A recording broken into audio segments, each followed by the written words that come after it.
নমস্কাৰ good morning সকলোকে স্বাগতম তো বন্ধুসকল অসম পুলিচৰ কামাণ্ডত যিসকলে এপ্লাই কৰিব সেইসকলৰ বাবে এইটো ভিডিঅ' অতি ইম্পৰ্টেণ্ট কিয়নো এইটো ভিডিঅ'ত আপোনালোকক ৰানিঙত কিমান নম্বৰ আপুনি লাভ কৰিব মানে কি ৰানিঙত যিহেতু 4.8 কিলোমিটাৰ ল'ৰাৰ বাবে আছে আৰু লগতে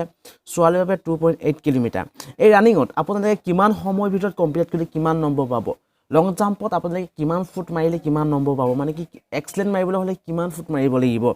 100 মিটাৰ ৰেচত কিমান সময়ৰ ভিতৰত আপোনালোকে 100 মিটাৰ ৰেচ কমপ্লিট কৰিলে কিমান নম্বৰ পাব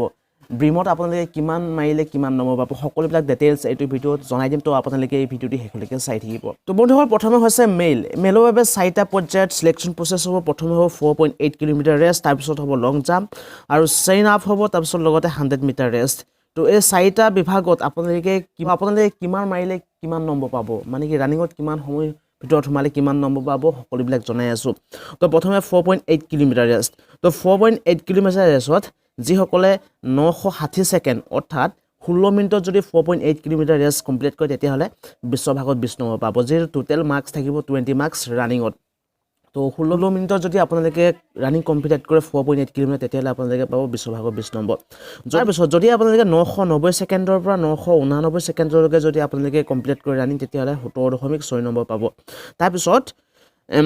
1030 ছেকেণ্ডৰ পৰা 1029 ছেকেণ্ডৰ ভিতৰত যদি আপোনালোকে কমপ্লিট কৰি আনি তেতিয়া নম্বৰ পাব 15.2 মাৰ্কছ তাৰপিছত 1090 ছেকেণ্ডৰ পৰা 1089 ছেকেণ্ডৰ ভিতৰত যদি আপোনালোকে 4.8 কিলোমিটাৰ কমপ্লিট কৰে তেতিয়া নম্বৰ পাব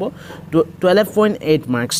তাৰপিছত 1150 ছেকেণ্ডৰ পৰা 1149 ছেকেণ্ডৰ ভিতৰত যদি আপোনালোকে ৰানিং কমপ্লিট কৰে তেতিয়াহ'লে আপোনালোকে মাৰ্কছ পাব 11 নম্বৰ তাৰপিছত যদিহে আপোনালোকে কোৱালিফাই কৰে তেতিয়াহ'লে কোৱালিফাই কৰিবলৈ আপোনালোকে 1200 ছেকেণ্ডৰ পৰা 1219 ছেকেণ্ডৰ ভিতৰত আপোনালোকে কমপ্লিট কৰিব লাগিব তেতিয়া আপোনালোকে কোৱালিফাই হ'ব 10 ভাগত 10 পাব যদিহে আপোনালোকে 1200 ছেকেণ্ড অৰ্থাৎ 20 মিনিটৰ বেছি যদি আপোনালোকে ৰানিং কৰি থাকে 4.8 কিলোমিটাৰ তেতিয়াহ'লে আপোনালোকে ডিছকোৱালিফাই হ'ব তো ইয়াত ছেকেণ্ডত দিয়া আছে তো আপোনালোকে কি কৰিব ধৰি লওক 1200 ছেকেণ্ডত যদি মিনিটত দিয়ে তেতিয়াহ'লে আপোনালোকে 60 হৰণ কৰি ল'ব 1260 হৰণ কৰিলে কিমান হ'ব আপোনাৰ 20 হ'ব তো এনেদৰে আপোনালোকে উলিয়াই ল'ব ইয়াত যিহেতু ছেকেণ্ডত আছে তো ছেকেণ্ডৰ পৰা আপোনালোকে মিনিটলৈ আনি ল'ব এইটো আছিল ল'ৰাৰ বাবে ৰানিং তাৰপিছত আহিলে আপোনালোকৰ 100 মিটাৰ ৰেচ তো 100 মিটাৰ ৰেচত আপোনালোকে কোৱালিফাই কৰিবলৈ হ'লে 15 ছেকেণ্ডৰ আগত আপোনালোকে কমপ্লিট কৰিব লাগিব যদিহে 15 ছেকেণ্ডৰ পিছত ৰানিং কমপ্লিট কৰে তেতিয়াহ'লে ডিছকোৱালিফাই হ'ব যদি আপোনালোকে এক্সেলেণ্ট মাৰিব বিচাৰে 100 মিটাৰ ৰেচত তেতিয়াহ'লে আপোনালোকে 10 ছেকেণ্ডৰ ভিতৰত আপোনালোকে কমপ্লিট কৰিব লাগিব ৰানিং তেতিয়া আপোনালোকে 20 মাৰ্কছ লাভ কৰিব পাৰিব যদিহে 11 পৰা 10 ছেকেণ্ড 10 পৰা 11 ছেকেণ্ড হয় তেতিয়াহ'লে আপোনালোকে 18 নম্বৰ লাভ কৰিব পাৰিব যদিহে 11 পৰা 12 ছেকেণ্ডৰ ভিতৰত সোমায় তেতিয়া 16 নম্বৰ 12 পৰা 13 ছেকেণ্ডত সোমালে 14 নম্বৰ তাৰপিছত 13 পৰা 14 ছেকেণ্ডৰ ভিতৰত যদি ৰানিং সোমায় তেতিয়াহ'লে 12 নম্বৰ পাব আৰু 14 পৰা 15 ছেকেণ্ড সোমালে 10 নম্বৰ লাভ কৰিব পাৰিব তো এইটো আছিল 100 মিটাৰ ৰেচ ল'ৰাৰ বাবে তাৰপিছত আহিল লং জাম্প তো লং জাম্পত কিমান ফুট মাৰিলে আপোনালোকে এক্সেলেণ্ট ধৰা হ'ব যেনেদৰে AB UB কনষ্টেবলত যেনেদৰে এক্সেলেণ্ট 16.5 আছিল তো ইয়াত তাতকৈ বেছি আছে 17 অলপ বেছি আছে তো সকলোবিলাক জনাই আছোঁ কিমান ফুট মাৰিলে আপোনালোকে লং জাম্প এক্সেলেণ্ট মাৰিব পাৰিব তো প্ৰথমে আপোনালোকে কোৱালিফাই কৰিবলৈ হ'লে 365 চেণ্টিমিটাৰ মাৰিব লাগিব 365 চেণ্টিমিটাৰ মাৰিলে আপোনালোকে কোৱালিফাই কৰিব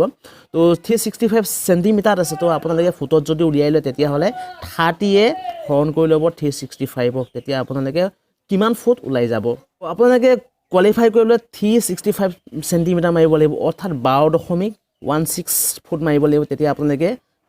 কোৱালিফাই কৰিব পাৰিব তেতিয়া আপোনালোকে 10 পাব আপোনালোকে তাৰপিছত 430 চেণ্টিমিটাৰ মাৰিলে 12.6 মাৰ্কছ লাভ কৰিব পাৰিব আপোনালোকে 30 হৰণ কৰি ল'ব 436ত তেতিয়া আপোনালোকে ফুট ওলাই যাব